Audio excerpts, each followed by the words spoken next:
Hi, this is Chris Dwayne, and I'm going to take you through a look at a site called Udemy.com. That would be Udemy.com. You can see that I'm logged in. You'll be able to see the courses that you're looking at, or you can start a course here.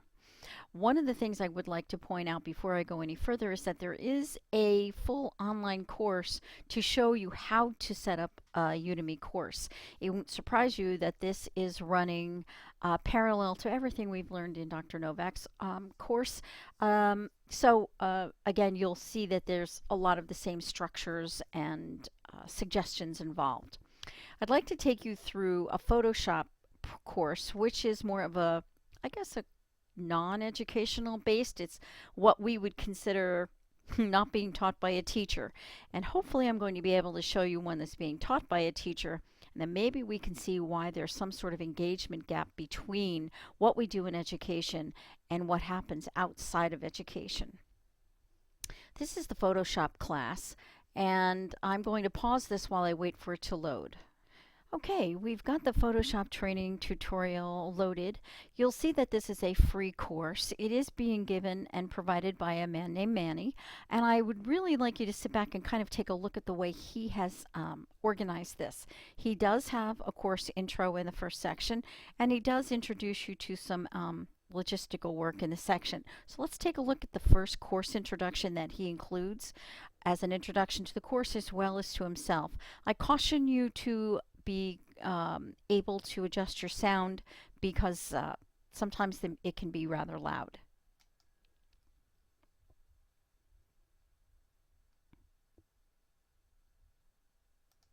Hi guys and welcome, my name is Manny. I'm a photographer and retoucher teaching several courses here on Udemy, starting with my free Photoshop course which we are reviewing at the moment.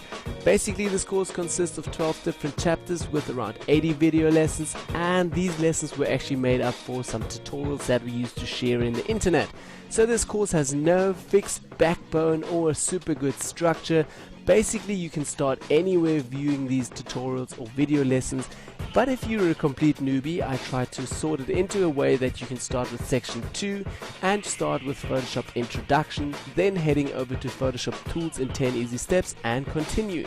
If you're a little bit advanced already, start right at section 4, which has Photoshop Workflow Tips, Tools and Tips and Tricks, then section 5, Photoshop Effects, Production Techniques, Tips and Tricks. Then also section 6 has some Photoshop beauty stuff from hair retouching, basic skin retouching, eyes, teeth. I think you get the impression that he is very upbeat. He loves what he does.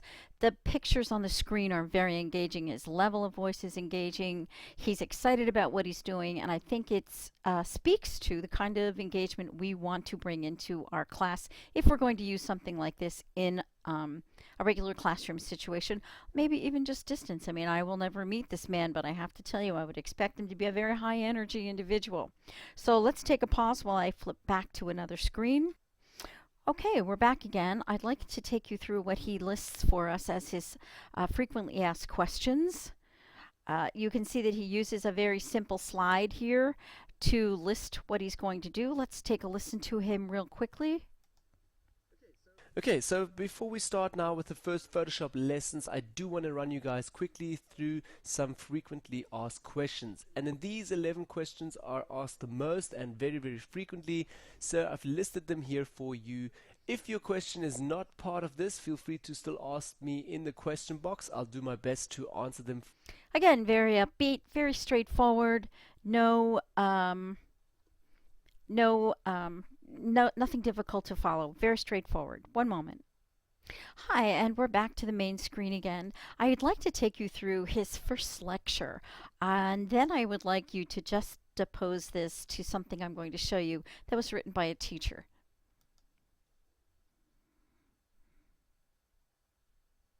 Again, you may want to make sure you can adjust your audio. Today we're launching Action Week.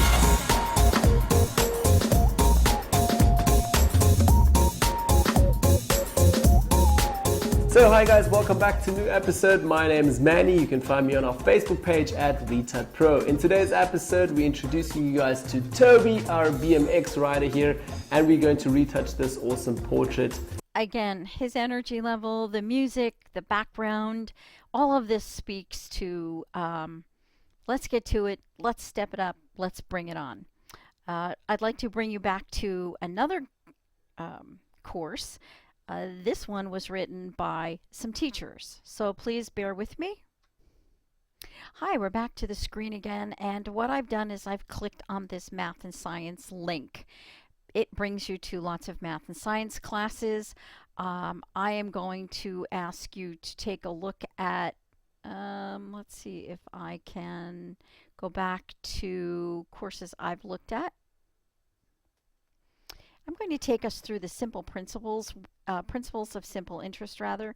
I think what she's done is somewhat interesting, but it's definitely something that you can tell was written by a teacher. One of the things she did first is teachers like to have workbooks, and this is what she did. You'll see that there is an icon here where we can print this, save it, or enlarge it so that we can review it online. Her next lecture tells us that this is the website she'd like us to go to so that we can learn how to use the BA2 Plus financial calculator that she'll be using in her course.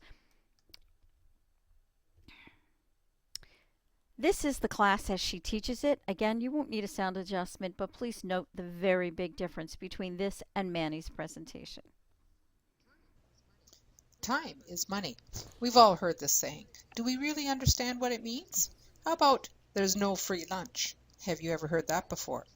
What would you choose, $1,000 today or $1,000 to be paid in 1 year's time? The choice seems to be so obvious because the two amounts of $1,000 are clearly not equivalent. They may be the same amounts, but they're not equivalent if they're paid at different times. I think it's clear that this is a much different presentation than Manny's presentation. And I also think it speaks loudly to us as educators.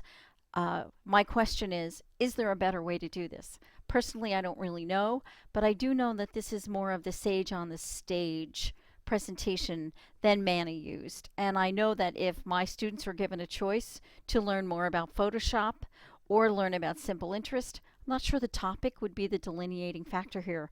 I clearly think that the presentation and energy levels depicted in the presentations would be the driver of the decision. So please bear with me. I want to take us back and look at yet another teacher's course. Okay, we're back to my courses homepage, and these are the courses I've been examining for this presentation. So let's take a look at what this has to say. Again, you're going to see that this has a discussion board, which all of them have, which I have not yet pointed out. But let's take a listen to day one's lecture on the definition of a polynomial function. I don't think you'll need a sound recording adjustment.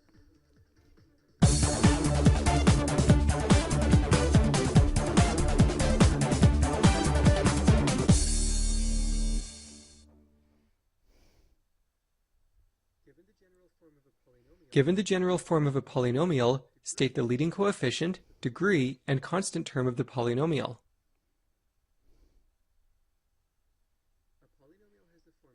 A polynomial has the form shown, where an is the leading coefficient of the polynomial, and a0 is the constant term of the polynomial.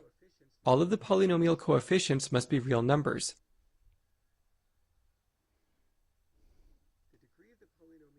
The degree of the polynomial is the highest exponent, n.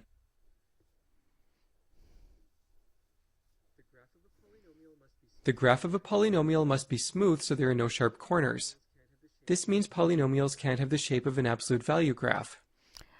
Those of you who are not math individuals are probably thinking, oh boy, who would listen to this? But I'm an Algebra 2 teacher, and these are the kinds of topics that we discuss in Algebra 2 on an ongoing basis, especially toward the end of the year. This course was written by a Canadian gentleman, and it is designed to be consistent with the Canadian content standards of Canada. And he lists himself as a math animator. Again, I thought that was a little interesting as opposed to just listing his name as a teacher.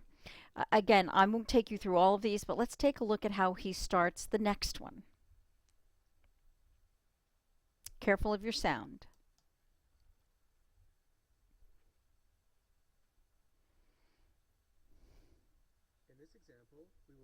In this example, we will learn about the end behavior of polynomial functions.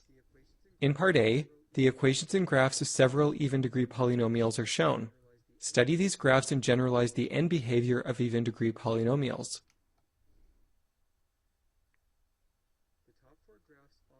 The top four graphs all represent quadratic functions, and the four lower graphs represent quartic functions.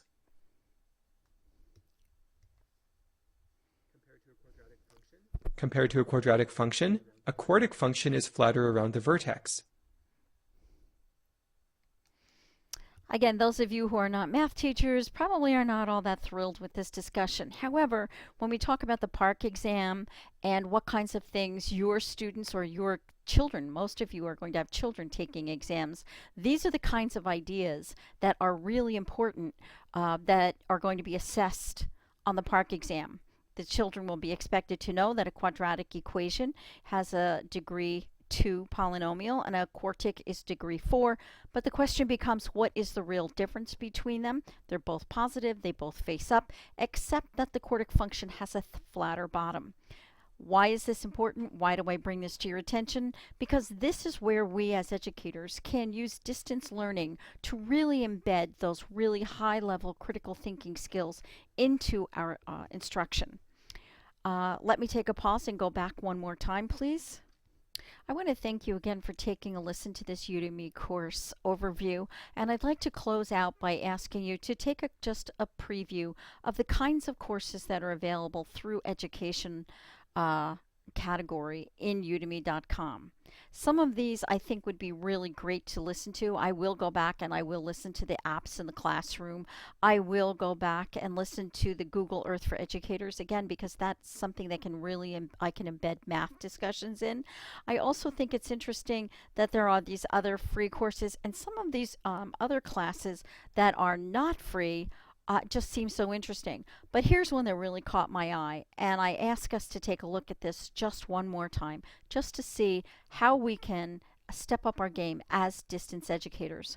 When you first sign on to a class, this is what you'll see. There'll be an overview of the class, requirements, what am I going to learn,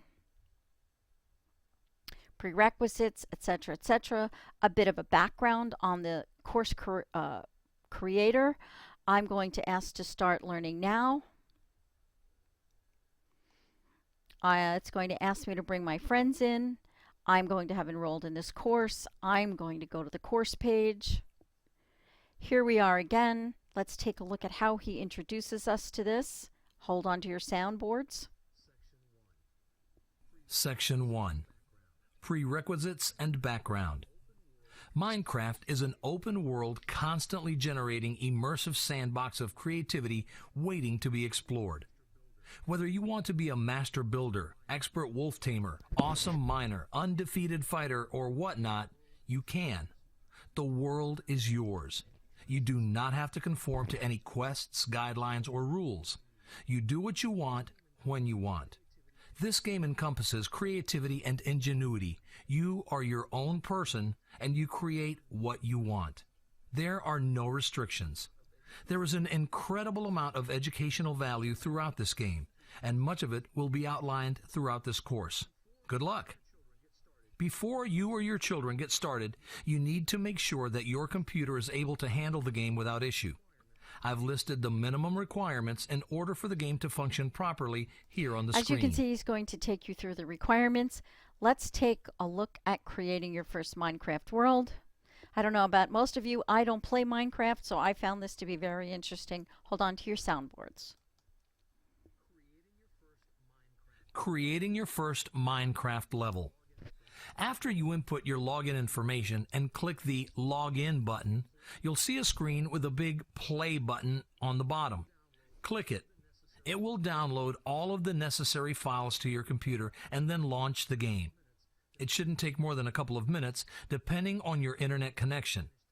After the program has finished downloading and installing the proper files, this screen will appear. In yellow text, you'll see a jumble of random words and letters. This is a fun little Easter egg that Mojang has added. You don't need to pay attention to it if you don't want to. It always displays different words and phrases that typically don't make sense. Creating your first world. Now that you're at the main launch I don't know screen, about any of you, but I think this is interesting enough that I would come in so that I could learn how to play Minecraft, because I would like to see how I can use the educational value here. Again, my point here is that there are so many things out in this distance level education world that we can learn to use as educators to really step up our game. I appreciate your time in this, taking the time to listen to this, and thank you again.